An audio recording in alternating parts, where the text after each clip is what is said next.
जलजास्त्र।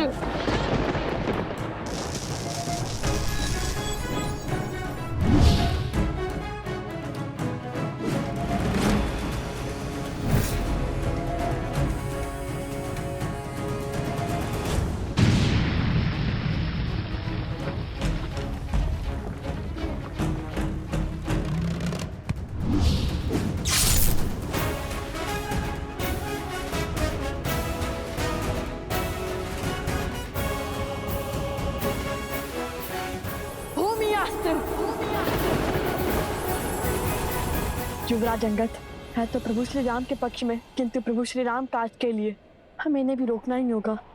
हे दिव्यास्त्र, उन्हें अधिक क्षति न पहुंचे।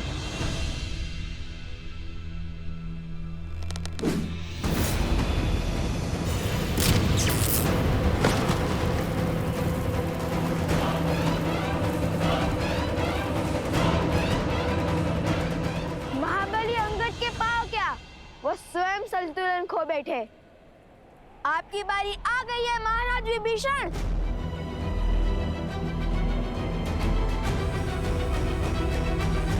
मुझे लवकुश को आश्रम लाना ही होगा। आप सब यहीं रुकिए, वो यहीं आसपास ही होंगे। नहीं नहीं वनदेवी, मैं आपके साथ चलता हूँ।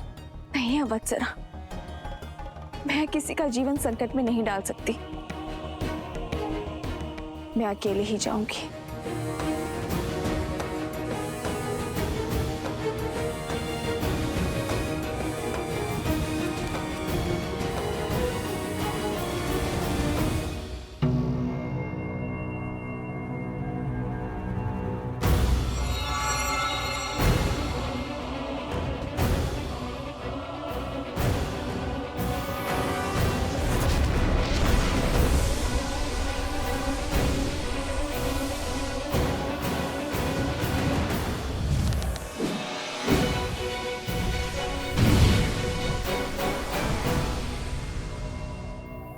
कुश इन सब का युद्ध कौशल तो राम कथा से जानते थे हम, किंतु ये तो ज्ञानी भी है और पराक्रमी भी।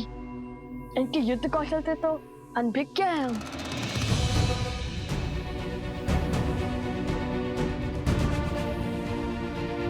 तुम्हें एक अवसर और देता हूं बालकों, अपनी हट त्याग दो।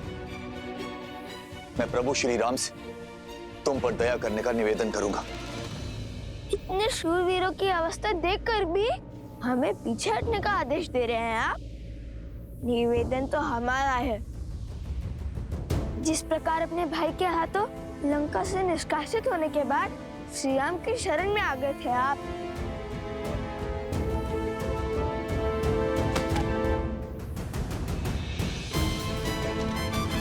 इसी प्रकार हम भी आपको युद्ध का विकल्प त्याग कर महाराज राम तक युद्ध का प्रस्ताव पहुंचाने का अवसर देते हैं। आप तो सबसे ज्ञानी हैं और नारायण के भक्त भी हैं। विवेक से काम लीजिए।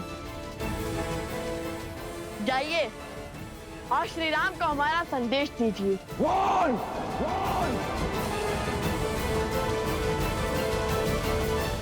ये तो क्रोध से फुफकारने लगे और क्रोध ज्ञान पर आवरण डाल देता है और इनके ज्ञान की सौगंध तो संपूर्ण संसार खाता है।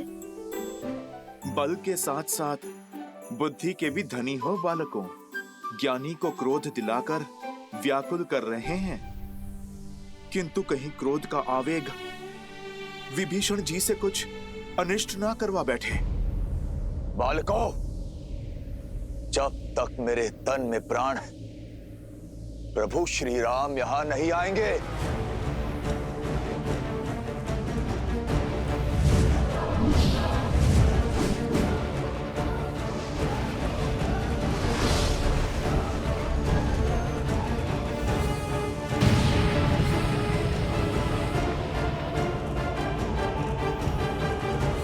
युद्ध टालने का हर संभव प्रयास किया मैंने, किंतु तुम दोनों ने मुझे विवश किया युद्ध करने के लिए।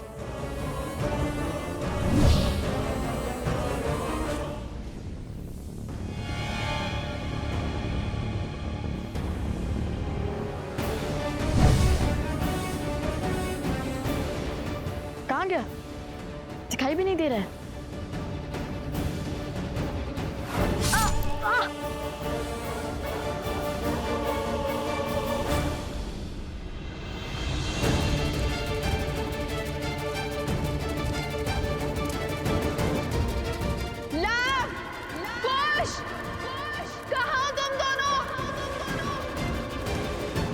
कुश, ये सुरक्षा चक्र में हमें न और क्रोध मिलाना होगा। कुश, हमें इस सुरक्षा कवच से बाहर निकालना होगा इन्हें।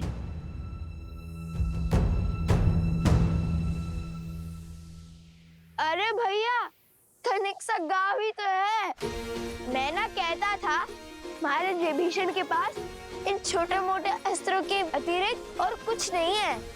इनके भाई ने भी इसलिए निकाल भार दिया इन्हें। अब महान धनुधर श्री राम और लक्ष्मण के समक्ष धनुष उठाने की क्षमता तो इनमें होगी ही नहीं। इन तुच्छ अस्त्रों से कौन सा युद्ध जीतेंगे? यदि इनमें इतना सामर्थ्य होता तो लंकेश इन्हें यूं जाना थोड़ी ना देते। सावधान! वो दंडी बालकों, तुम्हें लगता है मैं धनुष नहीं उठा सकता? ऐसे मेरे नहीं, आप ही के मुख से निकला है महाराज।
क्षमा करें महाराज, आपको क्रोध दिलाकर सुरक्षा घेर से बाहर लाने के लिए कटु वचन बोलने पड़े। अन्यथा हमारे मन में तो आपके लिए केवल सम्मान ही है। आपके मार्गदर्शन के बिना तो रावण का वध करना भी असंभव था।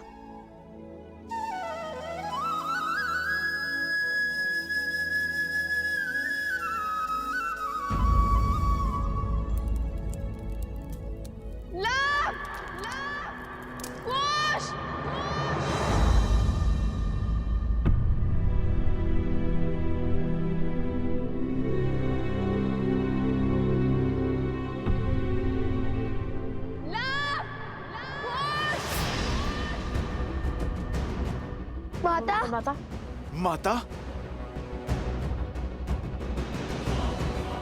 आपकी माता की ध्वनि प्रतीत होती है।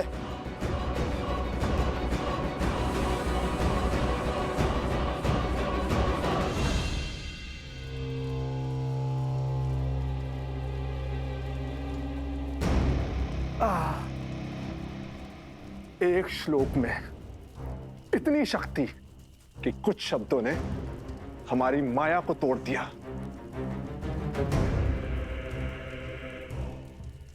कानों से रक्त बहने लगा। उस वानर हनुमान का श्लोक था। विचित्र संकट है। सामने रहे तो गदा से धोता है, दूर रहे तो पूंछ में लपेट लपेट कर मारता है, और अब जब स्वयं बंदी है तो श्लोक से मार दिया। इसका कोई तोड़ है आपके पास महाराज? समय आ गया है महाराज, शक्ति से नहीं युक्ति से काम लेने का, कोई नया मार्ग खोजने का। मुझे उपदेश मत दो बानासुर। क्या लगता है इन छलिया देवताओं को कब तक सीता की डाल बन के रहेंगे? भूल है ये उनकी भी और तुम्हारी भी। बहुत हुआ लुक्का छुपी का खेल, अब सीता का वध मैं स्वयं करूंगा।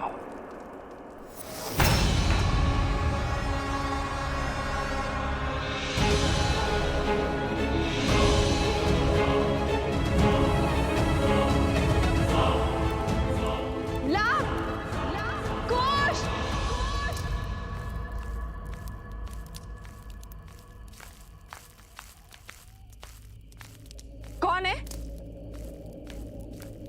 कौन है वहां?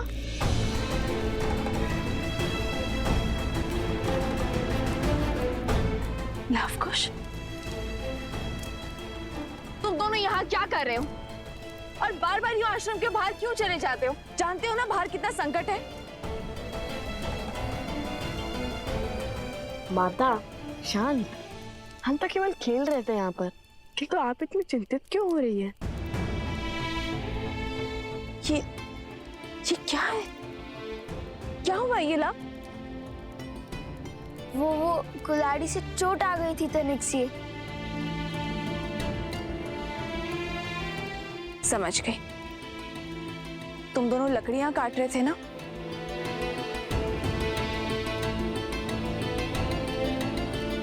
माता, आप ये जली हुई लकड़ी लेकर क्यों घूम रही हो? यहाँ पे कोई संकट है क्या? वो आसुरी शक्तियां आश्रम के भीतर नहीं आ सकती, और जब तक उनसे लड़ने का कोई मार्ग ना खोज ले, तब तक तुम दोनों आश्रम के भीतर ही रहोगे। ऐसा क्या हो गया माता? आश्रम के बाहर अनाज भंडार में अग्नि लग गई थी।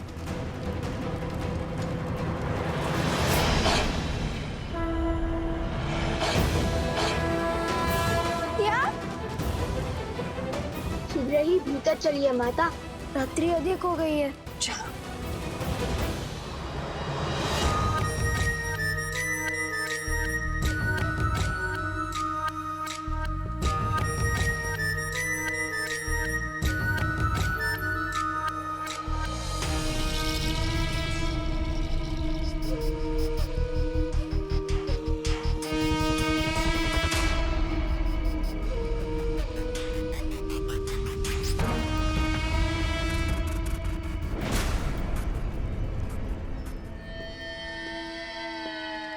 राक्षसों के महान नेता सहस्त्रमुख रावण को बहन शूर्पणखा का प्रणाम।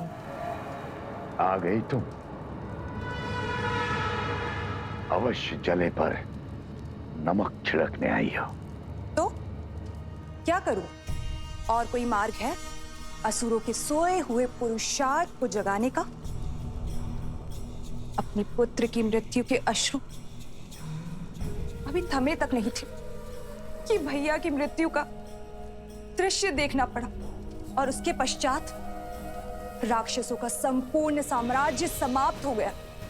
असुरों का राजा वो भेदी विभीषण राम के तलवे चाट रहा है, और आप राम और सीता के नाम की माला तक नहीं तोड़ पाए। अरे उन्हें चोट पहुंचाने के स्थान पर स्वयं चोट खा रहे हैं।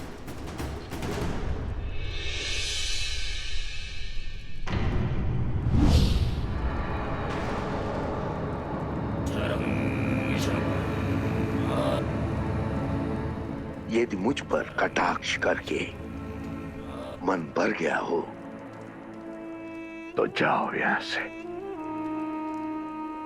मैं तो चली जाऊंगी,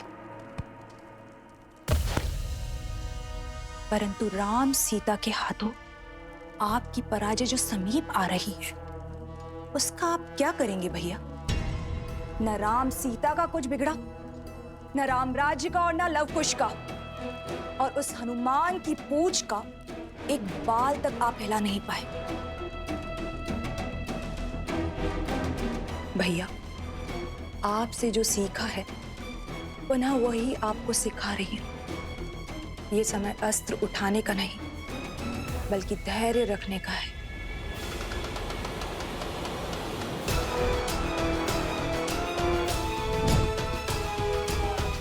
राम के भीतर लवकुश के विरुद्ध अग्नि भड़क चुकी है भैया, परंतु क्या उसके मन में उन बालकों के लिए इतना क्रोध है कि उस अग्नि से उन दोनों बालकों को जलाकर भस्म कर दे।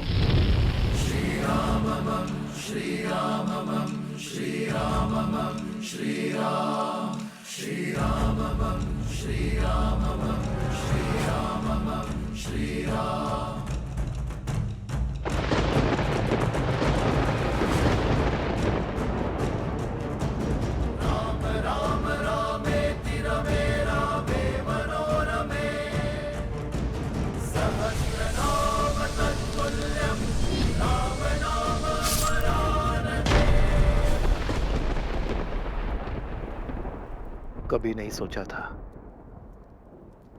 कि इस धनुष को दोबारा उठाना पड़ेगा, किंतु अब अयोध्या के गौरव के लिए इस धनुष को उठाना अति आवश्यक है।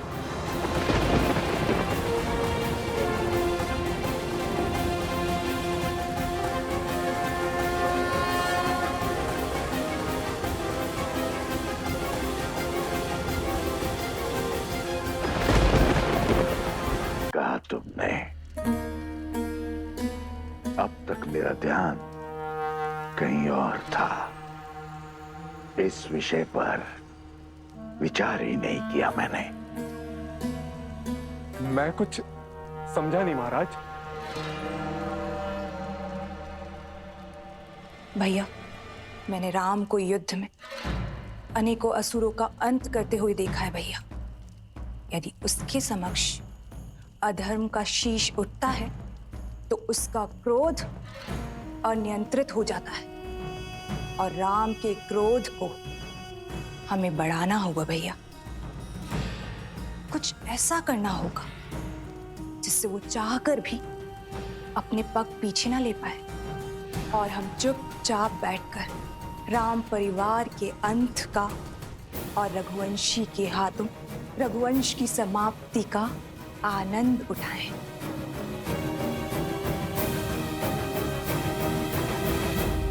किंतु विवेक और धैर्य के धनी राम का क्रोध हम बढ़ाएंगे कैसे? बढ़ेगा। धर्म के अनुचरों की सबसे बड़ी दुर्बलता धर्म भी तो है।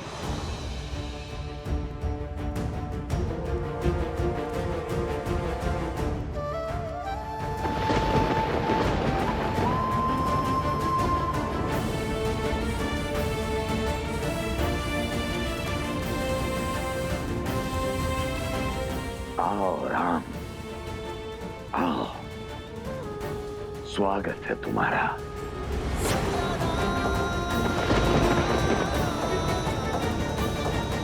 मैं और मेरा उपहार तुम्हारी प्रतीक्षा करेंगे।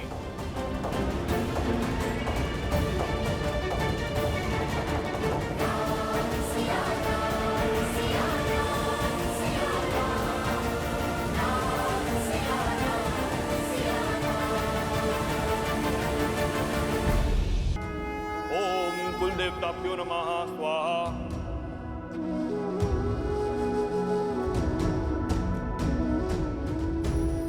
ओम माधवाय नमः।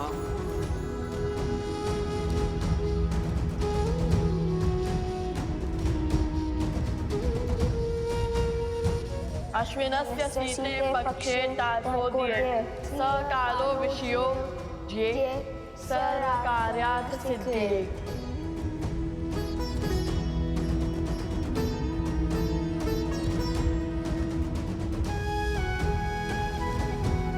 यज्ञ को अंतिम चरण की ओर बढ़ाइए आचार्य।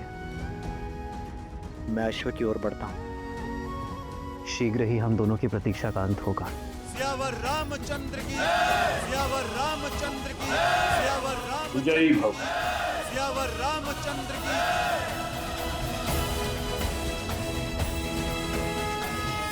भैया, हनुमान जी ने सज रहने का निर्देश दिया है। अब हम स्वयं लड़ने जा रहे हैं अयोध्या के राजा श्री रामचंद्र से।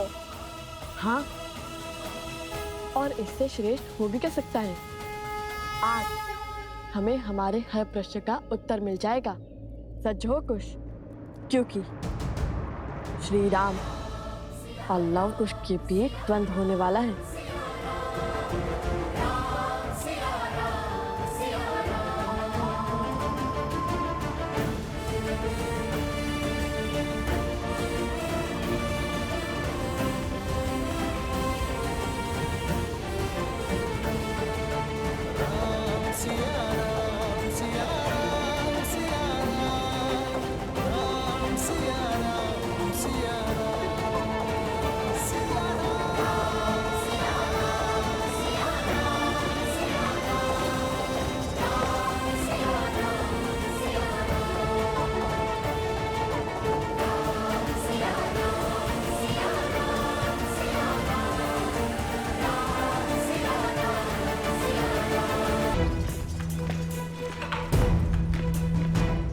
अरे सुमंत,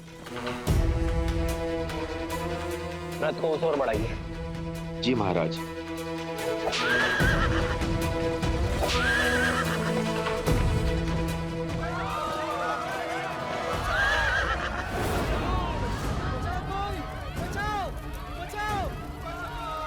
अरे अरे कोई डालो, अरे शीघ्र चलिए, अरे कोई पानी डालो। पुत्र तुम कहाँ हो?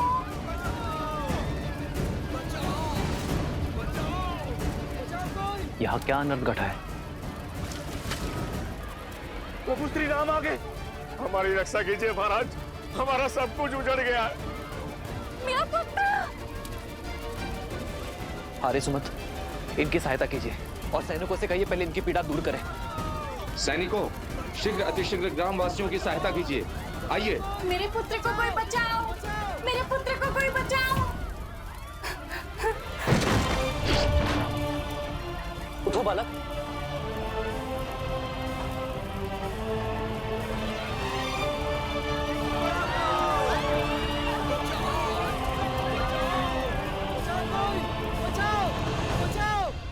ये सब कैसे हुआ भद्र? हम लोग अपने गांव में सुख से दिन प्रतिदिन के कार्य कर रहे थे, तभी चमकते सूर्य में ग्रहण के समान वो दो ऋषि कुमार आए। शीघ्र स्थान रिक्त करो। अब ये गांव हमारा हुआ और यदि किसी ने भी आनाकानी की तो उसका उत्तर हमारा धनुष देगा। कौन है आप और ऐसा कैसे कर सकते? हम कुछ भी कर सकते।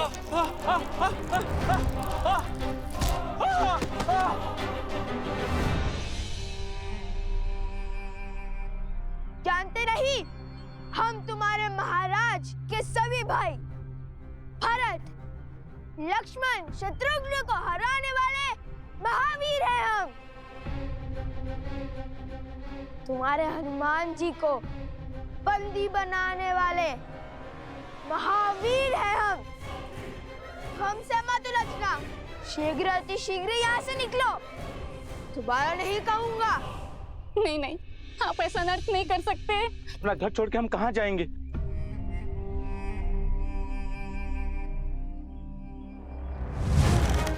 कहा था ना, दोबारा नहीं कहूंगा।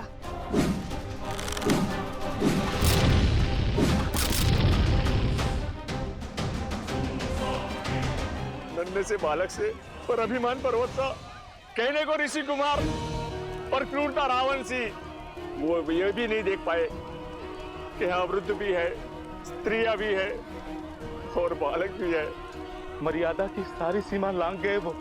ये आघात हम पर नहीं है, राम राज्य पर है।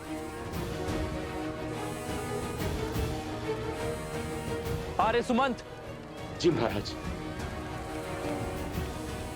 इसी क्षण अयोध्या से सहायता का प्रबंध कीजिए, घायलों के लिए वैद्यों का प्रबंध कीजिए और साथ आए सैनिक यही रहकर इनकी देखरेख करेंगे।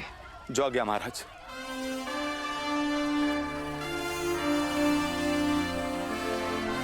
आप सभी निश्चिंत रहिए, राजा राम की कल्पना को सार्थक होने से कोई नहीं रोक सकता। उन बालकों को दंडित अवश्य किया जाएगा। स्वयं राम उन्हें दंडित करेंगे। श्री रामचंद्र कृपालु भजु मन हरण भव भय दारुणम्। श्री राम राम राम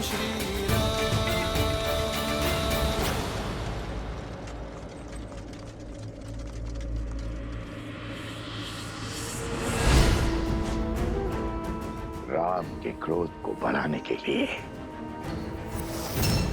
शूर्पणखा की ये युक्ति सफल रही। अब हमें कुछ नहीं करना, केवल आनंद से दर्शक बने रहना है, क्योंकि अपने परिवार और राम राज्य का अंत स्वयं राम के बाण ही करेंगे।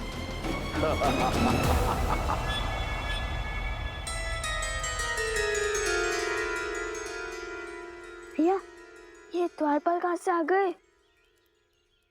अरे वो माता का आदेश है ताकि कोई भी आश्रम से बिना अनुमति के आ जा ना पाए। अब हनुमान जी के पास कैसे जाएंगे?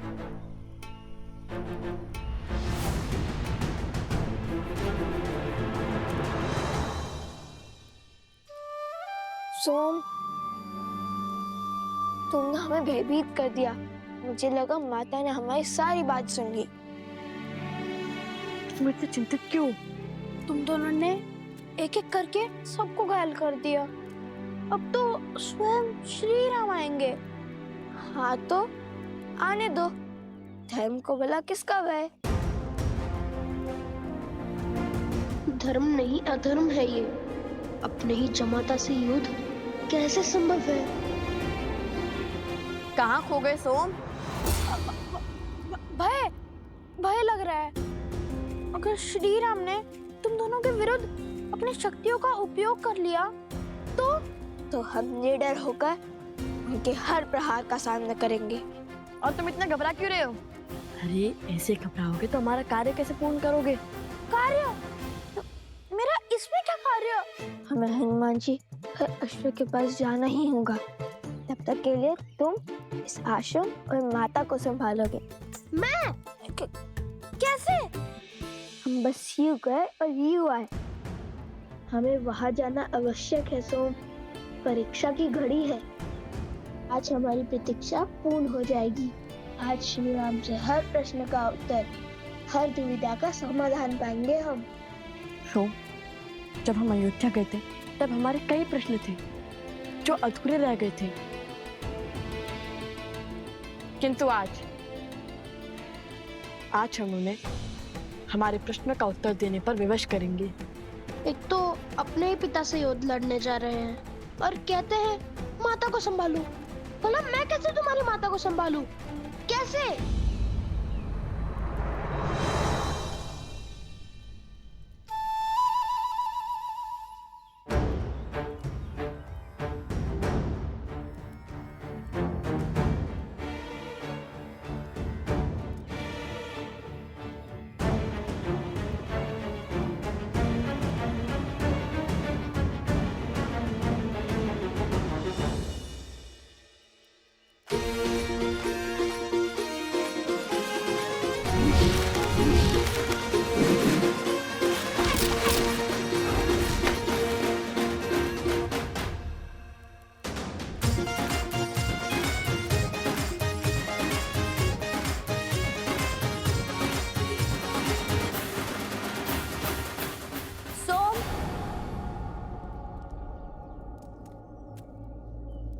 तुम्हें और लवकुश को वन देवी ने स्मरण किया है। शीघ्र अंदर आओ।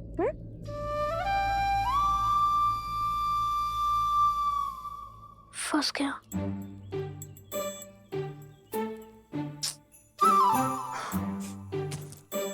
सारे संकट का कार्य मुझे सौंपकर सदा अंतर ध्यान हो जाते हैं ये दोनों। अब क्या कहूंगा वन देवी से?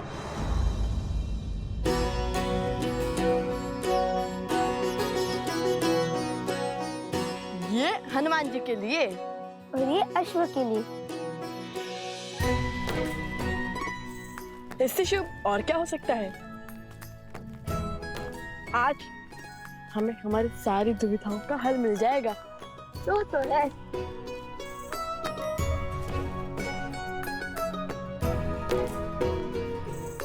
हनुमान जी, हम आ गए।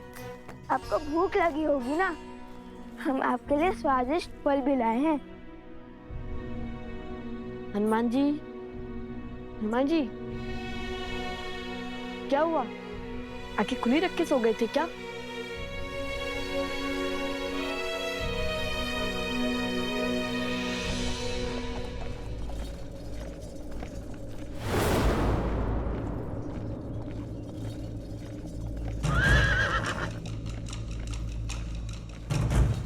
प्रभु।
इंद्रदेव, ये कैसा अनर्थ घटित होने जा रहा है?